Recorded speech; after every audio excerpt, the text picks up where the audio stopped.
자, 여러분 안녕하십니까. 12월 2주 오토타임스 하이빔 뉴스. 오늘은 대체 어떤 뉴스들로 구성이 됐는지 참 궁금합니다. 날이 많이 추워졌는데 어쨌든 12월 2주 화끈한 뜨거운 놀랄만한 세 가지 뉴스를 가지고 시작하겠습니다.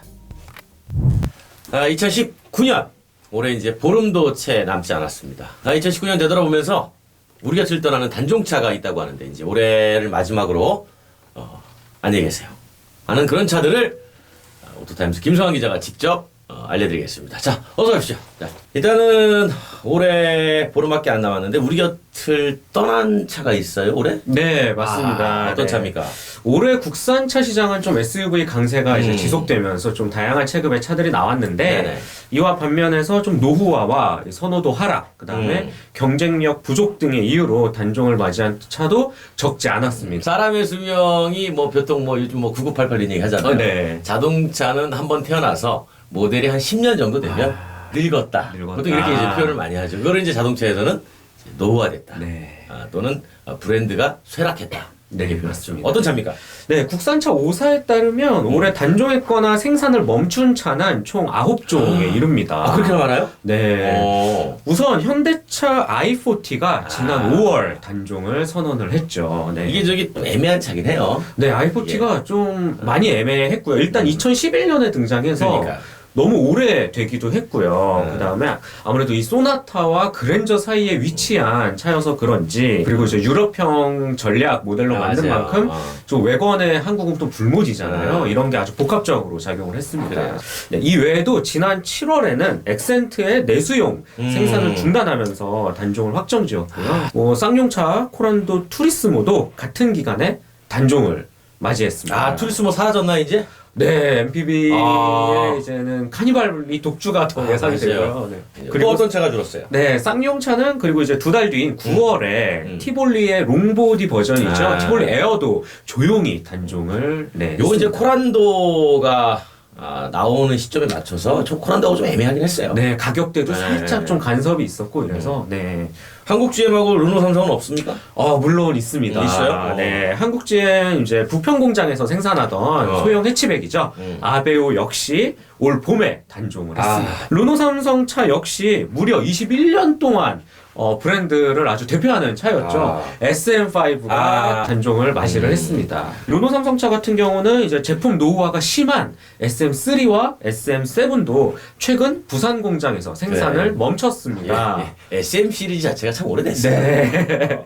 또 이게 또 이 제품들 같은 경우는 후속도 예정이 없어서 뭐 사실상 이제 단종 절차를 밟게 될 것 같습니다. 다 사라지고 많은군요. 네, 이 외에도 이제 수입산 해치백 클리오도 더 이상 한국에서는 볼 수 없을 전망입니다. 아니 클리오는 그런데 갖고 들어온 지가 얼마 안 됐잖아요. 네, 맞습니다. 근데 역시 또 이 소형차의 또 순환시대에 클리오도 같이 포함이 되는 것 같고요. 사실 뭐 안 팔렸어요. 네, 좀 많이 안 팔리기도 했고요. 네, 그래서인지 회사 측은 재고를 판매한 이후 추가 수입 계획도 미정이라고 밝혔습니다. 네, 또 이에 대해서 각 완성차 회사들은 이제 조금 더 비인기 차종을 좀 과감히 정리하고 좀 선택과 집중으로 좀 나가는 모양새입니다. 한국 GM과 뭐 르노 삼성은 이제 수입차를 좀 많이 갖고 와서 포트폴리오를 좀 다양하게 넓히는 추세이고요. 뭐 쌍용차는 조금 더 SUV에 특화된 선택과 집중을 좀 하는 것 같습니다. 그렇군요. 2019년 안녕히 가세요 차종. 오늘 저 오토타임스 김성환 기자가 전해주셨습니다. 안녕히 가세요. 네, 감사합니다.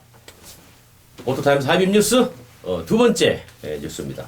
야, 이거 정말 따끈따끈한 얘기네요. 현대자동차가 포터, 즉 1톤 소형 화물차 일렉트릭 전기차 버전을 지난주에 따끈따끈하게 내놨다는 소식을 우리 오토타임스 김성희 기자가 직접 전해드리도록 하겠습니다. 자, 오늘도 표정의 달인 김성희 기자 나왔습니다. 이게 지금 두 번째 소식이 저는 이번 주 하이빔 뉴스 세 가지 중에 제일 관심이 많아요. 개인적으로도. 그럴 수밖에 없을 것 같아요. 우리나라에서 1년에 가장 많이 팔리는 자동차가 뭔지 아시죠? 당연히 그랜저죠. 그랜저 못지않게 포터도 그만큼 많이 팔려요. 어마어마하게 팔리죠. 올해 베스트셀링카가 뭐 포터냐 그랜저냐 그렇죠. 비등비등하거든요. 1톤 소형 화물은 뭐 대한민국에서 거의 뭐 사업하는 분들에게는 기본 차종이에요. 네, 그런 포터가 이번에 전기차 버전이 나온 거죠. 포터2 일렉트릭이라고. 양산 제품으로 나온 건 최초예요. 그렇죠. 기존에 이제 뭐 중소기업에서 예. 그 1톤 트럭 개조해서 이제 판매를 했는데 예, 양산형으로 이제 1톤 전기 트럭이 나온 것은 최초가 되겠죠. 저희가 이제 여기서 짚어봐야 될 게 이 포트 일렉트릭의 스펙이에요. 그렇죠. 제일 가장 중요하죠. 가장 중요하죠. 네. 예. 일단 58.8kWh 배터리팩을 탑재를 했고요. 예. 주행거리가 가장 중요하죠. 당연하죠. 1회 한 번 충전하면은 최장 211km를 달릴 수 있다고. 211kW 이거를 58.8kW 이걸 나눠보면 네. 대략 kWh/에 3km 정도. 네, 그 정도 나오죠. 전비라고 하죠. 전비, 전력 효율. 또 이제 충전 시간도 중요하잖아요. 네, 그렇죠. 이제 완속으로 하면은 8시간 정도 걸리고. 그렇죠. 이제 급속으로 충전하면 이제 1시간 조금 1시간 조금 안 넘게 되는 게 걸리죠. 80% 정도를 이제 충전이 그렇죠. 가능해요. 급속이면 이제 100kW니까 예, 그렇습니다. 한 700대 정도가 지금 계약이 됐어요. 아, 이미 그렇습니다. 네. 보조금 받아야 되니까. 네. 그런데 지금 보조금 이거 얼마나 주죠? 보조금이 지금 이제 정부 보조금이 네. 1,800만 원이고요. 아, 화물차는 많이 예, 주는군요. 더 있습니다. 또 지자체 보조금은 조금씩 다른데 최대치가 900만 원입니다. 900만 원. 다 합치면 2,700 이죠. 700만 원이죠. 그래서 뭐 가격은 이제 4천만 원, 4,200만 원으로 나왔는데 다 적용을 하면은 이제 1,300만 원. 최저. 네, 1,300만 원대부터 어. 이제 구매할 수 있는 거니까 와. 그러면 지금 저기 포터 디젤보다 싼 거 아니에요? 디젤보다도 2,300만 원 정도 그러니까. 저렴한 거죠. 굉장히 좀 이거 시장이 예상했던 것보다 좀 더 저렴하게 저렴하게 나온 나왔다고 거예요. 그런데 지금 이제 트럭이잖아요. 그렇죠. 트럭이 200km. 관심사입니다. 충분할까요? 그래서 지금 이 현대차가 이 동네 택배 시장을 노리는 게 아니냐. 택배죠. 예. 택배. 동네, 도심형 이제 택배. 그래서 실제 이 관련된 데이터가 있긴 합니다. 아, 있어요? 예. 어떤 데이터입니까? 카이스트에서 우리 이런 데이터 좋아해요. 예, 공신력 있는 공신력 있죠. 카이스트에서 네. 1.5톤 이하 화물 택배가 하루 평균 주행 거리를 조사를 해봤는데 예. 60.3km. 아. 그러니까 뭐 200km 정도의 주행 거리면은 이제 충분하다 이런 계산이 반영된 것 같고.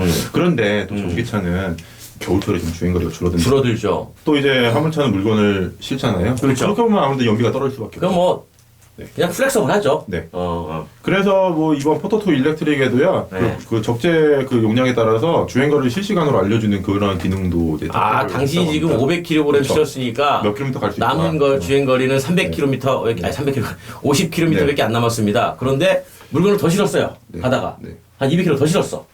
그러면 남은 거리는 30km 남았습니다. 뭐 이렇게 알려주는 거군요. 그렇죠. 그렇기 때문에 이번에 뭐 211km 주행 거리면은 뭐 동네 택배용으로는 충분하다. 이렇게 뭐 해석이 가능한 거죠. 또 사업자 입장에서도 뭐 메리트가 큰 게 아무래도 이 택배용은 이동 경로가 이제 정해져 있죠. 일정이 있죠. 정해져 있죠. 차고지에 들어오면 이제 충전 같은 그렇죠. 것도 편리하죠. 네네. 우리가 보통 이제 물류할 때가 상차한다 그러잖아요. 네. 짐 실을 때 이제 네. 꽂아놓으면 되는 거예요. 그렇죠. 또 무엇보다 이제 연료비죠. 연료비. 디젤 얼마 들어가 이거 원료비? 뭐 이제 평균 이제 40에서 절반 정도, 40%에서 50% 정도 저렴한데 예. 1년 정도 운행을 하면은 디젤보다 70만 원 정도 절감되고 3년 정도 운행을 하면은 그냥 210만 원 정도 이제 더 연료가 덜 들어간다고 하니까 이게 지금 저 급속 충전 기준으로 계산 네네, 거죠. 네, 맞습니다. 그러니까 킬로와트당 내년에 이제 급속 충전료가 킬로와트 파워당 313원으로 올라가니까 네네. 올해는 113원인데 네. 그것까지 다 계산을 하고 연간 15,000km 운행한다고 계산을 했을 때 그렇습니다. 한 70만 원 정도 저렴하다. 그럼 디젤 포터보다 구매 가격이 200만 원 정도 싼 데다가 유지비도 연간 70만 원 정도 싸다. 네. 이건 뭐 어마어마한 거죠. 뭐 사업자 입장에서는 그렇죠. 뭐 선택 안 할 이유가 안 할 이유가 없어요. 안 할 이유가 없어요. 그렇다 보니까 지금 뭐 예약도 많죠. 예약도 뭐 사전에도 700대를 벌써 넘어섰고요. 일단 전기 트럭 보급이 일단 내년까지 그렇게 많지는 않을 거예요. 내년에 일단 그 보조금 예산이 책정이 됐는데 올해 이 전체 몇 대까지 보조금 줍니까? 내년에도 이제 3,000대가 확정. 내년에 일단 3,000대, 네. 2020년에 3,000대. 1,800만 원은 똑같고요. 국고 보조금. 그러니까 2020년에 3,000대고 네. 올해 이미 700대가 예약이 됐으면 이거 내년 이건 뭐 몇 개월 지나면 내년 예약분 다 팔립니다. 그럴 수도 있어요. 네. 아니면 이것도 그 보금 목표를 좀 더 정부에서 뭐 그렇게 되면 이제 추가 경정 예산 편성해서 좀 더 늘려줄 수 있죠. 그런 가능성은 충분히 있고요. 네. 또 1톤 전기차로 또 나옵니다 내년에.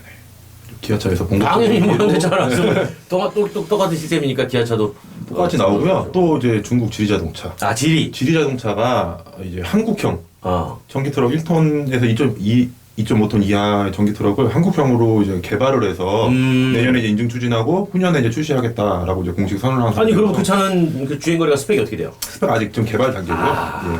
아무래도 뭐 지리자동차 하면은 또 이제 볼보, 그렇죠. 네, 볼보의 볼보의 대주 자금력도 자금력이기도 있고. 하고, 예, 뭐 예. 지금 벤츠에 지분 갖고 있기도 하고. 예. 중국 업체다 보니까 네. 가격 경쟁력을 더 공격적으로 가져갈 가능성도 높기 때문에 승용 전기차도 뭐 중국에서 들어온다는 얘기들이 막 쏟아지고 있잖아요. 이제 그런 입장에서 보면 전기차는 우리가 중국을 무시할 수 있는 수준이 아닐 만큼 중국이 빨리 가는 건 맞아요. 맞습니다. 일찍 시작했기 때문에 그만큼 시행 오류를 많이 겪어서 거기에 대한 개선 사항들도 많은 데이터가 쌓여 있어서 지금은 중국 전기차가 나름대로 상당한 경쟁력을 가지고 있는 거죠. 어쨌든 이 전기 트럭 드디어 나왔군요. 자, 211km 가는 현대차 포터 일렉트릭 얘기 들어왔습니다. 오토타임스 김수영 기자였습니다. 고맙습니다. 감사합니다. 오토타임스 하이빔 뉴스 세 번째입니다. 자동차도 자가와 월세가 있는데 그 중에 최근에 전세가 나와서 관심을 갖고 있다고 합니다. 전세 렌터카. 이 전세 렌터카가 최근에 뜨거운 이슈로 떠올랐는데 뭐 이런 부분에서는 나름대로 한 취재력을 발휘하는 우리 오토타임스 오아름 기자가 전해주겠습니다. 어서 오십시오. 네. 안녕하십니까?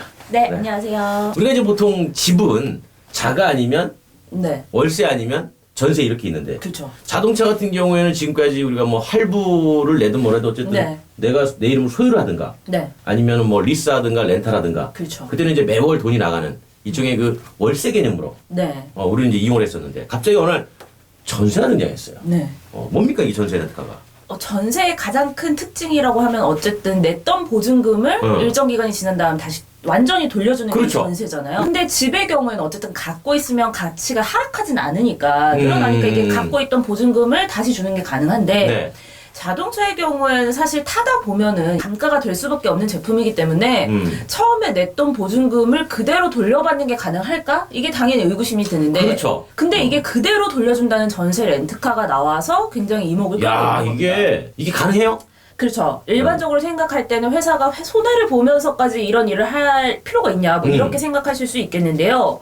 우선 어쨌든 전세 렌트카니까 처음에 본인이 차값을 전부 내야 되기는 합니다. 그러니까 그 목돈이 들어가는 자, 거죠. 우리가 쉽게 설명합시다. 자, 그랜저를 가지고 설명을 해보죠. 그랜저가 3천만 원이야 지금. 4천만 원. 네, 4천만 원이라고 얘기를 해보면 그럼 우선 회사는 이 소비자한테 4천만 원의 보증금을 처음에 내가 이제 받습니다. 4천만 원 다 냈어요. 네, 그렇죠. 그러면 이 회사는 4천만 원, 받은 4천만 원을 가지고 캐피탈 업체에 가서 캐피탈 업체에서는 25%만 내면 차를 한 대 주거든요. 네. 그러니까 이 4천만 원을 주고 1,000만 원씩만 내면 이 4천만 원짜리 차 4대를 받을 수가 있는 겁니다. 그걸 이제 전세 렌트카 외에 그냥 나머지 장기 렌트로 세대를 돌리는 그렇죠. 겁니다. 네. 나는 전세 렌트야. 그렇죠. 여기만 전세 렌트, 나머지 세대는 장기 일반 렌트로. 장기 렌트. 네.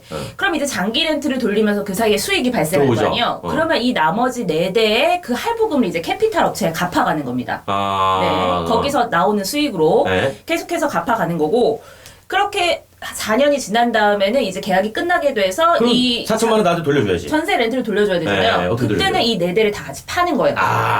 그렇죠. 그럼 4년이 지났으니까 40% 정도 이제 잔가가 단가 남는단 말이에요. 남으면 한 1,600만 1,600만 원 정도 남죠. 남게 되죠. 그럼 네대를 다 팔면 얼마야? 2,400만 원. 그렇죠. 그러면 여기에 4천만 원을 주고도 2,400만 원이 남는다는 얘기예요. 그래. 이 렌탈 해주는 그렇죠. 업체는 그렇죠. 그럼 2,400만 원은 그대로 이제 업체 수익이 되는 거죠. 이게 시간이 좀 걸려서 그렇지 이론적으로는 가능하겠군요. 근데 아주 이론적, 계산적으로는 음. 가능하다는 얘기입니다. 제가 4천만 원짜리 그랜저를 네. 사서 산다기보다 4천만 원 렌탈 업체에 빌려주고 그돈 그렇죠. 갖고 제가 한 대 그냥 탈 수 있는 거예요. 금융 해가지고 나한테 이자 수익 돌려주는 거네. 네네, 맞습니다. 그것과 비슷하다라고 보시면 되겠습니다. 금융이네 금융. 그렇죠. 근데 이제 소비자 입장에서는 4천만 원이란 목돈을 어쨌든 누군가에게 맡기는 거잖아요. 그럼 이제 나는 못 받을 수 있잖아요. 그렇죠. 요즘 전세도 떼이는 경우가 그럼. 많잖아요. 보증금을. 그러니까 이게 떼일까봐 걱정인 분들이 너무 많은 거예요. 그래서 이제 금융권에 설정을 해놨습니다. 우선 1금융에서 60% 정도를 지급 보증을 해준다고 하고요. 자, 4천만 원에 60%니까 네. 자, 3천만 원 나한테 1금융권에서 준다고 했어. 네, 그래. 그렇죠. 나머지 1천만 원 어떻게 줄 거야? 2,400만 원. 2,400원 줄 거야. 돈 줘. 2,400. 네, 저희가 수학이 좀 약해요. 그래서 나머지 40%는 그런 그 아킬레스 치명적인 얘기거든요. 40%는 이제 근저당 설정하는 거죠. 뭐 근저당 어떻게? 이제, 네, 그러니까 뭐 돈 받아야 되는 분들이 있을 거 아니에요. 나도 우선 받아야 돼. 보증금 낸 그렇죠, 사람도 그렇죠, 받아야 그렇죠. 되지만 사실 이거 캐피탈 업체에서 사온 거 빌려온 거잖아요. 네. 그러니까 1순위는 캐피탈 업체가 우선 근저당이 잡히고 2순위가 이 소비자가 잡히게 됩니다. 네. 근데 이제 너무 위험하다. 위험하지, 2순위이기 때문에 그것도. 약간 그렇죠. 1순위한테 먼저 네. 다 줄 수 있기 때문에 나머지 40%는 못 받을 수 있다 이런 지적이 나오긴 하는데 이 업체 설명으로 보자면 이제 별단 예금이라는 걸 본인들이 조금씩 계속 아니, 넣기 업체가 때문에 업체가 어디예요? 이 원카 원카 글로벌 얘기하는 네트워크스라는 거죠? 곳입니다. 그래서 이제 최악의 경우라도 한 80%에서 90% 정도는 전세금 보장받을 수 있도록 본인들이 조치를 취해놨다 이렇게 얘기하고 있습니다. 야, 이게 엄청 획기적인. 왜냐면 제가 4천만 원의 돈을 업체에다 주고 네. 그랜저를 받아가지고 3년 동안 이용하면서 네. 저는 돈 안 됩니까? 그런데 내긴 합니다. 이제 관리비 정도로 한 0.6%에 그렇죠. 해당하는 정도. 일단 저도 렌탈이니까. 네, 렌탈을 하니까 이제 아. 관리비 정도의 명목으로 한 20만 원, 30만 원 정도를 내기는 하고요. 근데 여기에 이제 자동차 보험이나 뭐 소모품 관리 같은 것도 다 포함이 되기 때문에 당연히 렌탈이니까 이제 글로 가야죠. 네, 거기 다 넘어가야죠. 포함이 되기 때문에 이제 관리비 정도만 내고 사용하시면 됩니다. 이게 잘 운영되면 아주 획기적인 상품인데 네. 이게 조금만 삐끗하면 네. 돈 날릴 수 있어요. 맞습니다. 제가 볼 때는. 네. 그러니까 이게 사업이냐 사기냐 이 네. 논란을 자유롭지 못한 것 같아요. 맞습니다. 그러니까 정말 이게 성공 가능성도 분명히 있지만 한계도 분명하다. 뭐 이런 지적이 계속해서 나오고 있고요. 아직은 사업을 시작한 지 한 1년여 정도밖에 안 됐기 때문에 이게 지금 약속한 기간이 4년이거든요. 그렇죠. 그러니까 한 사이클 정도는 돌아가야. 지나가야 얘네가 정말로 그렇죠. 진정성 있게 사업을 하려는 것인지. 진정성이 아니라 이 사업이 진짜로 효용성이 유지가 있는지 되는지. 이걸 판단할 수 있는 건 아직 한 사이클이 안 갔어요. 네, 아직 안 됐어요. 아직 그러니까 이제 1년 불안한 거예요, 정도밖에 안 소비자들 입장에서는. 됐습니다. 근데 정말 줘도 되나? 그렇죠. 어. 이제 4년 후에 내가 정말 전세 보증금처럼 돌려받았다라고 하면 정말 입소문이 많이. 그러면 이제 그렇지 않고 중간에 한번 어그러지면 이건 뭐 네. 사업 못하는 거죠. 맞습니다. 그리고 이제 한 손익분기점을 넘긴 게 한 1만 대 정도라고 하는데요. 지금은 한 1,000대 정도가 그럼- 넘게 계약이 그러면 됐다고요. 지금 1,000대 정도 갖고는 이익이 아직 안 난다. 그렇죠. 아직 나지는 아. 않고 있습니다. 근데 지금 자본금을 굉장히 많이 모은 게 뭐냐면 네. 이제 파트너들을 모집을 했어요. 근데 파트너들을 모집을 하면서 가맹비로 뭐 1억 원도 받고 5천만 원도 받은 거예요. 그걸로 벌써 120억 정도를 모았다고 하거든요. 그러니까 이게 충분히 이제 사업 밑바탕이 될 수 있다라고 보이는데 사실 사업자들 입장에서는 이것도 약간 불안한 거죠. 이것만 120억을 가지고 또 사업을 유지 안 하고 갑자기 이제 사라질 수도 있지 않냐. 그렇지. 네. 그렇지. 어쨌든 아직까지는 시장에서 의심 반, 가능성 반 이렇게 보는 것 같은데 네. 검증이 좀 돼봐야 될 것 같습니다. 그죠? 네. 지금까지 오토타임스 워런 기자가 아주 반사기, 반사업 이야기를 전해드렸습니다. 고맙습니다. 네, 고맙습니다. 흔히 다른 사람의 행동을 진정한 의미에서 바꾸고 싶다면 설득보다는 이해보다는 공감이 필요하다고 합니다. 아리스토텔레스는 진정한 의미에서 타인을 설득해서 행동을 바꾸기 위해서는 논리, 윤리, 그리고 열정이 있어야 한다고 얘기를 했는데, 그리고 여기서 이제 열정이야말로 무언가를 바꾸는 힘이 아닐 수 없을 겁니다. 작지만 저희의 노력도 사실 열정이 아닐 수 없습니다. 그것은 여러분들의 공감을 얻기 위한 행보로 볼 수 있을 겁니다. 오늘 저희가 준비한 뉴스들이 자동차 산업에 영향을 받는 모든 사람들이 열정을 가질 수 있는 계기가 되었기를 저희가 진심으로 바라면서 뉴스를 만들었습니다. 뭐 흥미가 좀 떨어졌을 수도 있고 그럼에도 불구하고 저희는 항상 자동차 산업에 도움이 되는 또는 영향을 미치는 그런 뉴스의 주제를 가지고 늘 찾아뵙도록 하겠습니다. 오토타임스 하이빔 뉴스 12월 둘째 주 여기서 마치겠습니다. 고맙습니다.